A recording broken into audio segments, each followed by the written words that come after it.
Mantan Mendikbudristek Nadiem Makarim penuhi panggilan pemeriksaan Kejagung Selasa pagi. Nadiem datang sekitar pukul 9 pagi ditemani kuasa hukumnya Hotman Paris.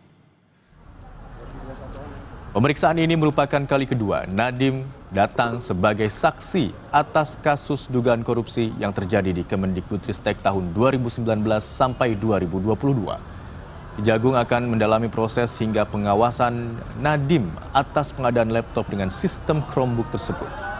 Sebelumnya, penyidik juga sudah menggeledah kantor Gotoh dan menemukan beberapa alat bukti yang nantinya akan dikonfirmasi kepada yang bersangkutan.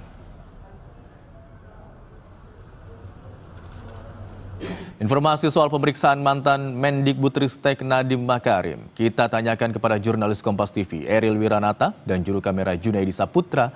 Selamat siang Eril. Ini pemeriksaan kedua Nadiem di Kejagung terkait dengan dugaan korupsi laptop. Lalu apa informasi lebih lanjut soal pemeriksaan hari ini?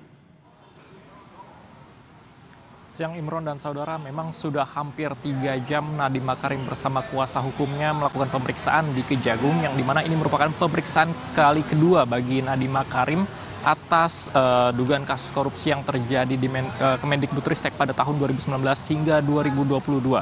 Dan selain itu juga memang pada pemeriksaan kali ini Nadiem diperiksa dalam kapasitasnya sebagai saksi, yang dimana ia akan ditanyakan terkait dengan pengawasan lalu juga pengadaan terkait laptop sistem Chromebook yang terjadi pada tahun 2019 hingga 2022. Dan selain itu juga dikatakan sebelumnya dari penyidik Kejagung dikatakan bahwa sudah melakukan penggeledahan terhadap kantor Gotoh dan ditemukan beberapa alat bukti yang nantinya memang ini akan ditanyakan kepada Nadiem Makarim untuk dikonfirmasi kembali. Dan selain itu juga dikatakan hingga saat ini sudah lebih dari 40 saksi yang diperiksa atas kasus yang terjadi di Kemendikbudristek itu tersebut dengan dugaan kasus korupsi. Dan selain itu juga dikatakan sebelumnya sudah diperiksa dari mantan CEO Gotoh untuk mendalami terkait kasus korupsi yang terjadi. Imron. Eril, tadi Anda katakan ada beberapa saksi begitu jumlahnya mencapai puluhan yang telah diperiksa. Anda bisa sebutkan setidaknya berapa orang saksi yang telah diperiksa oleh Kejagung?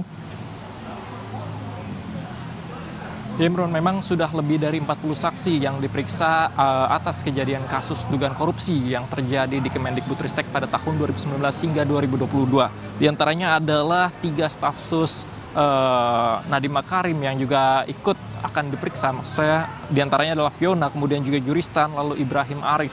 Dan selain itu juga ada yang sudah diperiksa adalah mantan CEO Gotoh, yang dimana diperiksa setelah memang adanya penggeledahan yang terjadi di kantor Gotoh dan ditemukan adanya beberapa barang bukti yang nantinya memang pada hari ini informasi yang kami dapatkan akan dikonfirmasi kepada yang bersangkutan, yaitu adalah mantan Mendikbudristek Nadiem Makarim.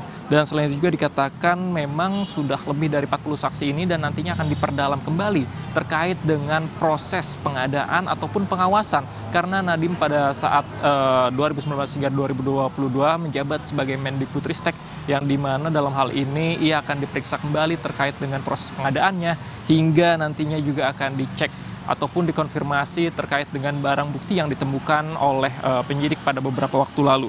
Dan selain itu juga terkait dengan proses prinsip-prinsip pengadaan tersebut nantinya akan ditanyakan kepada Nadiem Makarim oleh Kejaksaan Agung.